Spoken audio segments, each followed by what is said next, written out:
Good evening, everyone. My name is Linda Mitchell, and I am here with Jim Worthington, the owner of the Newtown Athletic Club. And we are sitting here in the Pulse studio of the Newtown Athletic Club, where we are hosting our third Facebook live stream Q&A session. These sessions have been very successful so far. We've been able to answer your questions over the last few months about all the happenings here at the Newtown Athletic Club. But tonight is a special Q&A in the sense that we wanted to come to you right away because some very unique and unusual things have been occurring, not only at the Newtown Athletic Club, but in our world of late. As you all may know, we have closed our doors for a 2-week period, according to the director from the governor of Pennsylvania, according to a directive, from the governor of Pennsylvania, due to the coronavirus. This is in order to meet the needs to mitigate the spread of the virus. We are happy to comply and do our civic duty in this area, as much of a hardship as it is on everyone involved. So we're here tonight to talk about that, answer some of your questions about that, and any other questions that you might have. Since this is a live stream event, you can ask your questions online during the show, and we will do our best to address them. So, let's get started. And thank you for tuning in. Thank you, Jim, for being here tonight. You too, Ellen. Thanks. What does she do? She does this thing where she sits down in her chair when the music's over. Okay, I'm not going to dance either. I'd like to begin by asking you a little bit about some of your feelings about the fact that the closure that we've experienced as of 6 p.m. last night is the first one in 42 years. We've never been closed, and Jim and I have both been here almost all of that time. Mm-hmm. Can you give me some of your thoughts about that? Start with the softball question. Thank you, Linda. Yeah, I mean, it's a little bit bittersweet. I mean, when the club opened in 1978, in May, nobody imagined it would even be in business all that long, let alone 42 straight years where we opened every single day. So it was something we prided ourselves on over the years, whether it was a state of emergency or whatever the case may be. The NAC always opened its doors, and it was always available to not only members but community members in times of need, where we let people come in free and get showers and have a warm place to be when their power was off or whatever the case may be. I remember back in the old days when it was just racquetball courts, we'd open up on Christmas morning just to keep the record intact. So it's bittersweet. You know, I guess the bottom line is we got to do what we have to do, which we're fine with doing. I guess it's up to my 2 sons in 2 weeks, because then it's going to be up to them to try to break the record that we had 42 years, because by the time 43 comes a year around, 2 weeks from now, that would mean I'd be 105 years old. So I don't think I'm going to be around for that. So, we're going to pass it on to them and the staff, and hopefully they can get their own streak going. Yeah. And I echo everything you say, because of course I've been by your side pretty much every step of the way. Mm-hmm. And, I think the fact that we did not only that, but we've remained a club and growing and constantly improving for all these years is something that probably 40 years ago we may never have even thought we'd be here, but we are. Well, now I'll go to a hardball question. I gave you a softball. Yeah, I got a feeling I know what's coming, but go ahead, okay. Bring it on. Okay. A question that some of you have posed and we'd like to answer is, what are we doing about membership dues in light of the fact that the club is closed for this 2 weeks? First of all, it's right now, being it's been a day into this thing, we've had since Saturday now 2 days, we're still grappling with that decision. In terms of outreach for members, overwhelmingly, and this is going to sound like it's self-serving, but it's true. You can go right on Facebook and see the majority of members have supported us, continually to have them support us so that we can keep the staff, as many of the staff as employed as possible. They realize that we are trying to do our best to hold things together. They also have acknowledged the fact that we're in the midst of major construction. Since we opened up this wing here in November, which was $7.5 million, we've continued to do things. We've got another $7.5 million planned. So we have $15 million worth of construction going, will have been completed or going over the next year. We are probably looking to see from other people in our industry who are also grappling with this, how to handle this. Because now, frankly, I'll be honest with you, I would not throw this at anybody. The membership agreement does say that if we should shut down in less than 30 days, in fact, the dues should be maintained. I would like to think that we built up a little street cred over the years, never closing, being here Christmas, New Year's, Thanksgiving, so on and so forth. I think our members get a tremendous value here, and I've never looked at it as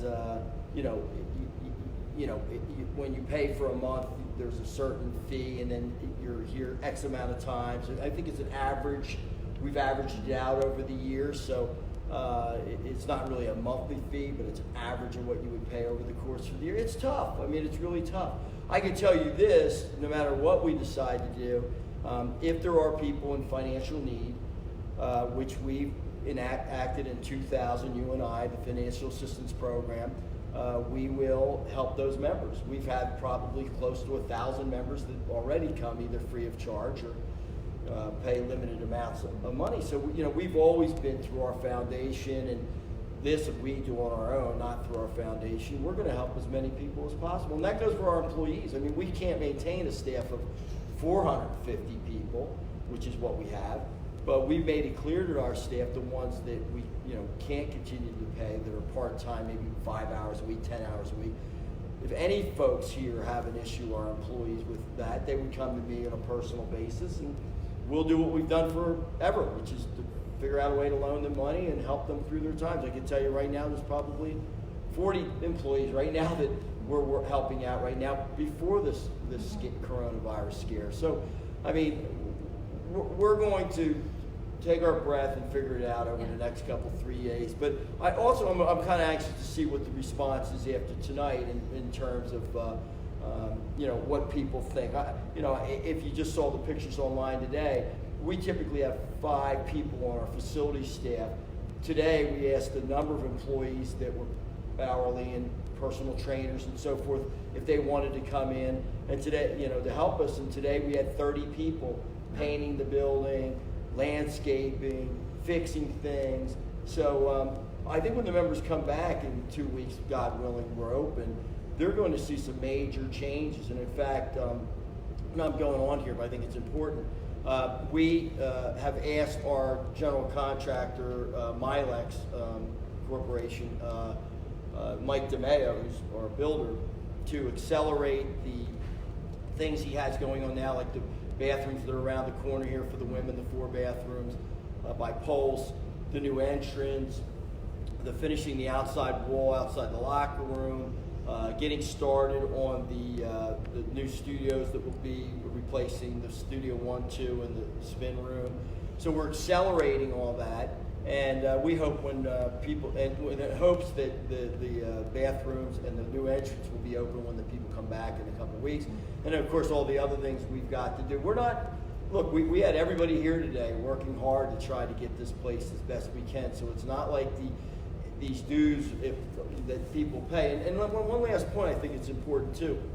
I know I'm rambling on, but I want to emphasize this is very important. The dues that the members pay doesn't even come close to cover the expenses just to open the doors. I'm talking about the taxes, mortgage payments, the interest on the mortgage payments, utilities. The dues the members pay don't even cover that. Forget about the payroll. Only 55% of the revenue that's generated here at the club comes from dues. The other 45% comes from personal training, cafe. They're the things that get us to pay our bills, and then at the end of the day make a little profit. So I mean, even if for some reason the dues were, for whatever reason, we decided not to, we're still not covering our expenses. So, I mean, it's important, I think, for the members to realize that it's, if we, for some reason, give back those dues, not only does it put the club in a bad position to be able to continue doing what it does, it puts us at risk of not having all the employees here, and God forbid if this would last even longer. Yeah. We try to work something out with our employees in terms of being able to let, have personal trainers be able to train off-site, do their own thing. We gave them all the leeway to do that. We said, look, strike the deal with the member, just do it between you and them, do it in their home, do it at your place, do it wherever. We tried to do the same thing with our salon and spa people. We've told them, look, for now, the time being, you've got to do everything you can to pay your bills, and there's no exclusivity with the NAC. Do what you have to do that. So we're hoping, and we'll see after this talk tonight. And I will be honest, very few people have said that they were interested in a refund or credit of any type. It's happened, but 10 to 1 in regards to not. So we'll see. We'll see what happens. I think the majority, and I've seen the questions and comments come in as well. I think the majority are they view us as their family, as a NAC community, and they want us to thrive through this, as do we them. So we're all in this game together. And it is still very early. The situation is very fluid. It's almost a day-to-day thing. And we all want the same thing in the end. That's the health and wellness of our nation and our world. Well, and again, I sound self-serving if I say that it's 10 people for every one that doesn't, because who can confirm what I said? But it's the truth. I mean, I have no reason to lie about it. The fact of the matter is people will decide too what they're, at the end of this, whether they think we handled it properly. They'll decide whether they think that we're someone they should support or someone they shouldn't, regardless of what we do. So, I mean, we were the first to adhere to this. I'll be perfectly honest. I have different opinions on, and I do agree that the right thing to do is to shut down. But it's a shame because we consider ourselves part of the wellness continuum. I mean, we look at us as being an extension of healthcare. And we all know that 85% of chronic illness is because of lack of exercise, nutrition, smoking, and alcohol. And we think we're the biggest component of that. We think exercise is medicine. So, the fact that people can't stay healthy and active is kind of counter to what we believe in. And we do hope that somewhere down the line that we as an industry will, make that point. So, when people we prevent people from getting ill. Again, these are extraordinary times, so I'm not saying we should be open, but I do believe that we keep people from being ill. And by the way, the population that comes here typically doesn't have respiratory problems. They're not sedentary. They're not 85% that have the chronic illness. That's because they come and exercise. Yeah. So go figure. But it is extraordinary times. It certainly is. Getting back to the idea of the employees, and it is very gratifying to us that you all have expressed a concern for the employees and have also expressed your appreciation of them, because we too appreciate them. And of course, it's bricks and mortar, but the employees are really the soul of the Newtown Athletic Club, as well as you, our members, of course. But I think we're doing something extraordinary next week. We've put together a 4-day program of employee development. Would you want to talk a little bit about that? I'd rather you talk about it. Okay. Go ahead. You're on a roll. Go ahead. Well, all next week, from Monday through Thursday, we've put together 16 hours of employee development training, so that any and all employees who would like to come in and learn more about the business, the financials, the marketing, anything that pertains to them or that they have an interest in, we think this is a great time to explore that development with them. And I don't know of anybody else who's really doing that. So in addition to having and utilizing the opportunity to make the club better in terms of bricks and mortar, we are taking care of our employees in that way too. So we're pretty excited about that, and I think they are too. One of my questions, or one of the questions, was how long could this closure potentially last? What if it goes longer than 2 weeks? That may be a hard one to answer. I mean, your guess is as good as mine. I mean, if it does, we're going to, it's certainly going to impact us going forward. I mean, there's all these construction projects on the books right now. Frankly, it looks like the indoor pool renovation may be at risk because that was one we wanted to slip in starting in June, but between this closure and other things, that just the uncertainty of what's going to happen. I'll be perfectly honest, the bank's a little nervous, and they're saying that's one you may not want to take on right now, because if this does go longer, I mean, I was just listening to the press conference earlier or later this afternoon, where the president said that this could lag on till it fully gets through the system, July or August. So I mean, now's not the time to make too many long-range plans. Yeah. We're taking it day to day, but if it lasts, trust me, we'll spend a lot of tomorrow and the next day talking about if that happens, what we do, and more so about how it affects the employees. Like, how do we keep people involved, engaged? How do are they able to get unemployment? We're reaching out to all kinds of sources now. The SBA, that we find out we don't qualify for that, we're too big. I've negotiated with my bank to work with Sterling Bank and Fulton to try to find a way to alleviate some of the problems here, whether it's working capital or whatever. So, I mean, look, we never thought this. You know, the ironic thing is that I used to say to you, and I've said to my staff many times, that, you know, I would love to see, and I wish I hadn't said it because it was kind of came true, is, you know, it would be interesting to see what would happen if the NAC closed and it wasn't here for a month or 2 months, just to pretend, and see how the members would feel about it, and the employees. And I think we're all going to get a real appreciation in the next couple of weeks, both the NAC employees and the members, of what this means to them in terms of their life. I mean, and how it's a big part of their life. And how the NAC, which was a 15,000 square foot, 11-court little club that wasn't much bigger than this couple of these rooms we're sitting in now, has evolved to be where it is now, and how through their support it's grown to be this thing. But this is a lifestyle. This is where our friends and family and all come, and it's what we do. And it's, some people do it every day of the month, and some people do it 3 or 4 times a month. But it's about a love of this community and what we represent. So it's going to be interesting. I think a lot of people are going to appreciate, including our staff and me, what we've had here for 42 straight years. Yes, that you took one of my later questions. Thank you for answering it now. We have talked about that, you and I, over the years, and I know when I drove into the parking lot this morning, certainly there were just a few cars in the parking lot, so that was different. But I felt a difference in the energy. And personally, I missed everybody. I missed you all. It didn't feel right. So we're hoping you miss us. And we know that this will all pass and be over at some point, hopefully in the very near future. You did address the fact that the closure won't really slow down the expansion and the improvements for the most part, but maybe in some areas.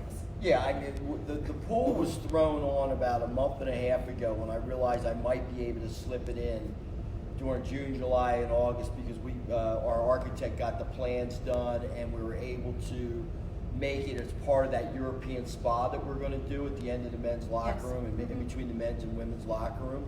And I said, well, why don't we go for the whole thing? And he was able to accelerate the plans. Hervé Lavoie, for those people in the fitness industry that are watching tonight, I mean, he's fantastic. They're fantastic. And we were able to get the plans done and put them out to bid. And I've gotten the bids back and as recently as last week. But that was something predicated on the business continuing to doing well, and in the business, it is. I mean, we're one of the most successful clubs in the country in terms of people patronizing it. But I'm not sure that we can sustain the revenue source. I mean, the bank doesn't feel comfortable with it, nor do I. And frankly, it's. Over the last couple of years, all the money that has come into here in terms of profit has been put immediately back into the expansion and paying for our share of the construction. So there has been no excess money distributed. to me, and I'm the only guy left. All my partners out like 5 years ago, and I have no problem with that. But if that slows down, I don't have the wherewithal to do that. And in saying that, I have taken other monies from my other things that I'm involved with and redeploy it here. But there's only so much of that to go around as well. So I mean, between the fact that I injected $3 million of my own money here in the last 6 months out of other things to get this thing completed, and the revenue that comes in here, it's a big nut to handle. And if this part of it doesn't continue on, I'm just not able to do it. So I think the pool thing will not happen unless somehow this miraculously, resolves itself in the next 2 weeks. That being said, everything else, the studios 1, 2, which will be the new spin, the bar lab, the new techno area, the center of the club, of course the bathrooms, which are right around the corner, and the new entrance are all, and the European spa, the completion of the women's locker room, which is still underway, and that company's doing a great job. I forget the name of the company, but they're doing a great job too. And by the way, the fact that the building's empty now, they don't have to not jackhammer. They can jackhammer all day long all now, because before it was we had to stop. So then now they can do that because the spa and salon is not in the massage room. So anyway, all those things, and then once the women's locker room's done, we go back into the old men's locker room, rip that out, and that's when they get back their sauna, steam room, and the European spa. Because I know people are worried about that sauna and steam room. That's all part of that European spa concept. So I mean, all that. So by the way, that's $6-7 million worth of work. So it's not like we're stopping anything. It's a huge project. I mean, very few clubs in the world spend $15 million to $16 million over a 2.5-year time period. It's unheard of. I mean, I could have built a new club for that. Yes, you could have. But we didn't. We elected to fix this one up. So that's what we're doing. Okay. Excellent update on all of that. And I know a lot of people asked about that and are glad to hear that things are progressing along.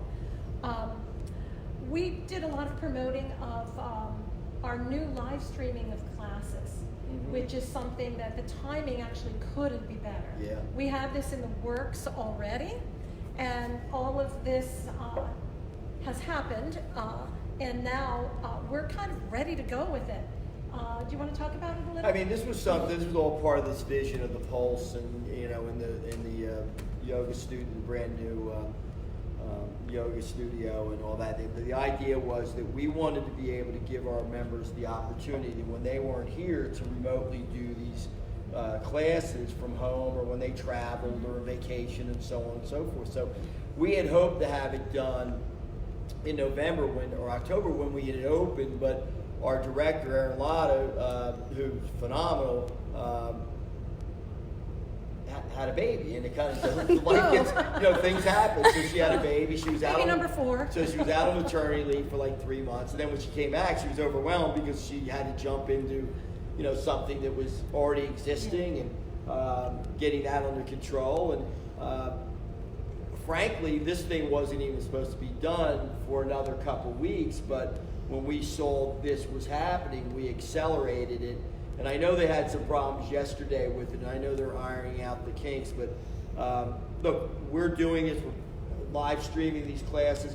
Frankly, it's another benefit the NAC members get. Nowhere that we know in the country are clubs live streaming their classes, and if they are, they're not doing it for free, I can guarantee you. So it's another thing that we're doing to enhance the member value here. And frankly, that's what we do I can't tell you all the number of things, as you well know, whether it be 6 Zone, which is free. Every one of these studio classes we do, which are as good as anything, if not better than anything out there, we do for free. Frankly, I would tell the members over the next 2 weeks, because they're not working out here and they're not working out anywhere else, I don't think, because they shouldn't be allowed to be open. They should look at what the value they get. They should look at what Orange Theory costs. They should look at what the yoga studios cost. All the different things that if you had to pay a la carte, what it would be. And then you come back and look at the NAC and you see it $149 for an individual, and then it's cheaper for a senior, and then it's student, it's cheaper. It's tremendous value. And I'll give you an example, another thing we're doing. George Foreman's Everybody Fights. Yes. They have a franchise program. It's pad work boxing. George Foreman's father was heavyweight champion twice. They've got 10 locations, franchise locations, one in Philadelphia. We're going to put that in the what we used to call the blue gym. I don't know what the heck we're calling it now, but the back gym. And we're going to put it there. It's going to be another program. Guess what? Free to our members. And we pay for that added expense to us, but we're going to offer it free. And it's not just the monthly fee, but you have to pay instructors to teach that. So we give tremendous value here for what we do. So the live stream is just another advantage to the value, and the timing was perfect because this next 2 weeks people are going to want to do. And it was kind of cute. I did see that some people, I saw a mom and a daughter doing a class in front of their TV. They videotaped it and posted it online. So keep posting that stuff up. That was pretty nice of them to do that. Keep posting and keep moving. Yeah. Now the live stream classes, we've partnered with burnalong.com to do that, and there was an email sent out, I believe it was yesterday, with exactly how to get onto the Burn Along app, download it, and do your thing with the classes. Well, I did it. Now, I didn't do a class yet, but I downloaded it, and you can actually go on there, pick the class you want to do here at the NAC, and you can share it with your friends, tell them that you're doing it. You can even rate the class, or you could just do it all by yourself. But it's a really cool way to stay connected. It's amazing what can be done digitally. But I will say, nothing does replace the face-to-face, and I know our members are missing each other, and we miss you. Alrighty, I think that you've covered a lot of other things that I was going to ask you, except I will throw in one. Escape, we plan to be opening Escape soon. I think we're doing some things to maybe move that along. Well, Escape, the outdoor pool complex. Yes. We are going to, now that we're closed and we can get more manpower, we're going to accelerate everything. So by the time the members come back, we hope to have that fully furnished, TVs up, ready to go. Now, when it won't open up in 2 weeks unless we get a heat wave, when I say heat wave, it only needs to get into the 60s. But we'll be ready. One of the things we're going to do out there is we're going to do enhanced lighting and things to create even a better ambiance. That we put a lot of money into that in the last couple of years as far as upgraded furniture. We're buying 2 more cabanas, replacing the cabanas we have. We bought 11 more umbrellas. It sounds like that's not a big deal, but each umbrella is $4,000, so it kind of is. So we're doing a lot of things out there. And by the way, this is a good time for me to address something that comes up every year. Members always say, I don't use the pool, and why should I be a member of the pool? Why can't you have 2 different memberships? And the reason, there's really 2 reasons. The first reason, the foremost reason, is when we went into the township some 7-8 years ago, them approving that addition was contingent upon us not selling separate memberships. Because what they didn't want is they didn't want us to have, 12,000 NAC members, which we do, and another 4,000 members out there, and have so much traffic coming in that it would create a problem. So they said the only way we will approve this is if you have 1 membership and 1 alone. There'd be no, summer 3-month memberships. So we adhered to that, and of course, when we did that, because we wanted to put that in there.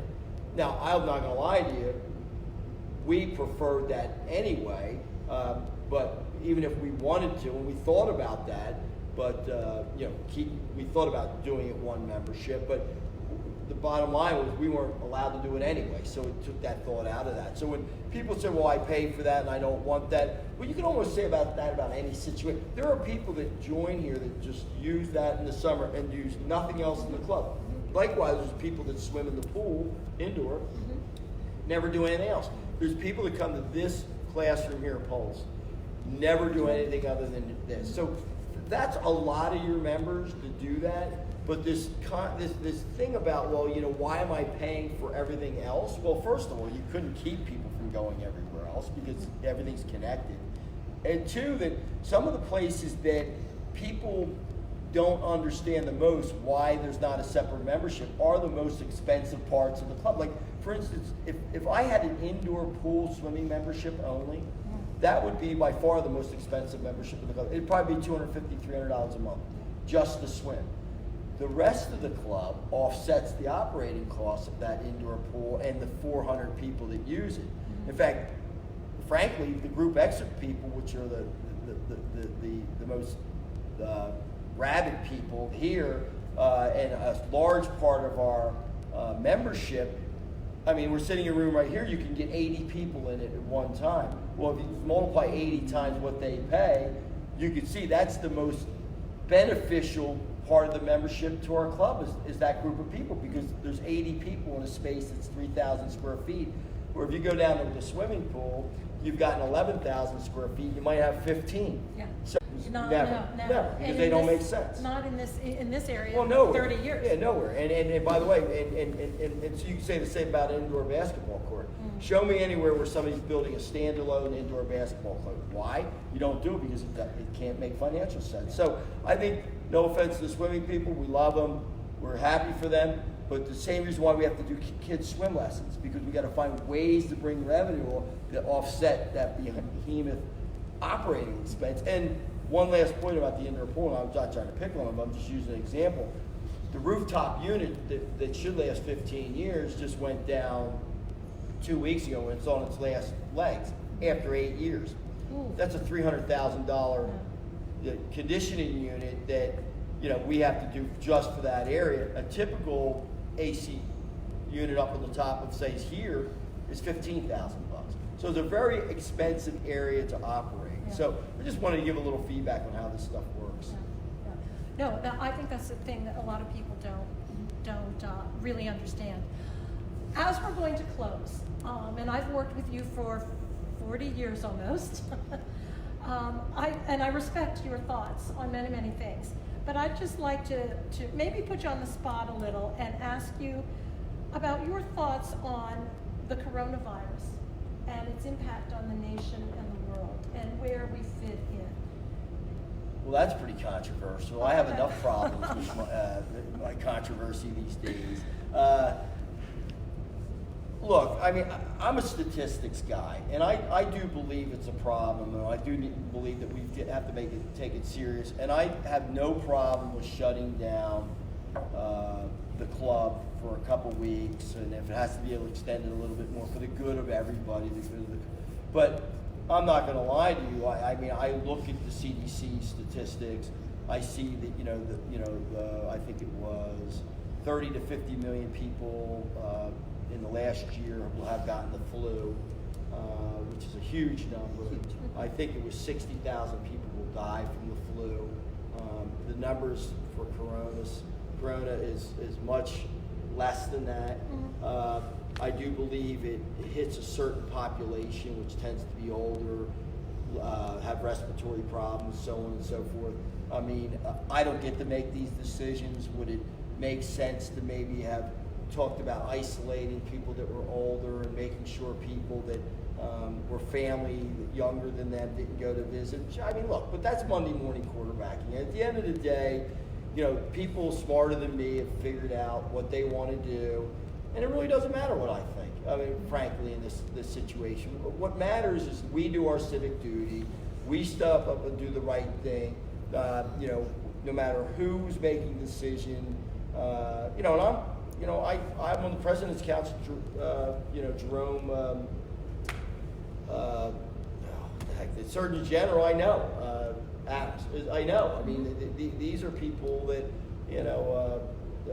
that I sit on the President's Council with, and I'm underneath. So I mean, I have to have faith that they know what they're doing a heck of a lot better than I do. And to second guess anybody at this time is just not being a patriot. And I pride myself on supporting my country and doing the right thing, no matter who's calling the shots.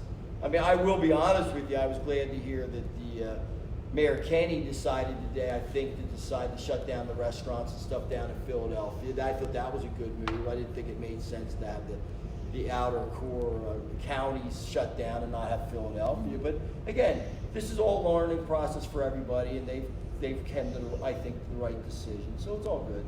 I think what we have to keep in mind is that it's such a fluid situation, and tomorrow there will be new information, and the day after that, new information, and that we all need to, yes, do our civic duty, keep cool heads, be patient with one another, support one another, and as a NAC family, we will be vigilant, and we will be together through this, and we will come out on the other side stronger than ever. So thank you for tuning in.